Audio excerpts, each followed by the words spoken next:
Tweet कर दो भाई, ट्रेडिंग तुम्हारे लिए नहीं बनी है। अगर तुम एक क्लिक के अंदर अपने स्टॉक्स, अपने ट्रेड को यह नहीं डिसाइड कर पा रहे हैं कि बाइंग करना चाहिए या सेलिंग, इसके लिए भी पूछना पड़ रहा है, तो अभी आप ट्रेडिंग में सही नहीं हो, आपको छोड़ देनी चाहिए। आज जो सिस्टम बता रहा हूं, आपसे किसी से पूछने की जरूरत नहीं पड़ेगी कि मुझे ट्रेड लेना चाहिए या बेच देना चाहिए, आप खुद में खुद पहचान जाओगे। चलो शुरू करते हैं। ये निफ्टी का 5 मिनट का टाइम फ्रेम का चार्ट है। इंट्रा डे के लिए अगर आप ट्रेड करते हो तो आप देखो, जब भी प्राइस इस लाइन के ऊपर ट्रेड कर रहा है ना, तब आपको बहुत अच्छा मोमेंटम देखने को मिल रहा है। और जब भी प्राइस इस लाइन के नीचे ट्रेड कर रहा है, तब भी आपको बहुत अच्छा सेलिंग मोमेंटम देखने को मिल रहा है।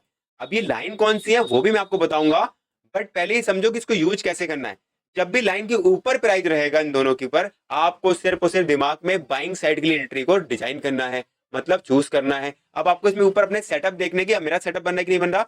और जब भी प्राइस इन दोनों लाइन के नीचे ट्रेड कर रहा हो, प्राइस जब भी इन दोनों लाइन के नीचे ट्रेड कर रहा हो, आपको सिर्फ क्या देखना है, सेलिंग साइड की अपॉर्चुनिटी ढूंढनी है। और आपको देखो कितना अच्छा रॉकेट आपको मोमेंटम मिलेगा डाउन साइड के लिए भी और अपर साइड के लिए, अगर सिस्टम को सही से फॉलो करोगे तो। ये है 10 और 20 ईएमए, दोनों को आपको यूज करना है। अगर आप इंटरडे के अंदर काम कर रहे हो तो टाइम फ्रेम छोटा कर लेना। अगर आपको किसी स्टॉक्स को सेलेक्ट करना है, मैंने अभी डेली टाइम फ्रेम के अंदर लिया है, और आपको सिर्फ इस लाइन के ऊपर जब भी प्राइस है ना, उसका मोमेंटम देखो कि लाइन कौन सी डाली है मैंने। अब आप देखोगे तो जब भी लाइन के ऊपर प्राइस था ना, अगर यहां से देखोगे तो 75-77% का मोमेंटम, वो भी वन वे रैली दी है। आप इस स्टॉक को देखो, देखो पूरे साल हो गया उसको, ये पूरा साल निकाल दिया इस लाइन के नीचे। बस आपने क्लिक क्या करना है कि लाइन के ऊपर प्राइस रहेगा तो आपको सेलेक्ट करना है बाइंग साइड के लिए, अगर लाइन के नीचे प्राइस रहेगा आपको सेलिंग साइड के लिए जाना है, या उस ट्रेड को अवॉइड करनी है अगर आप उसको फ्यूचर में नहीं खरीद सकते हो।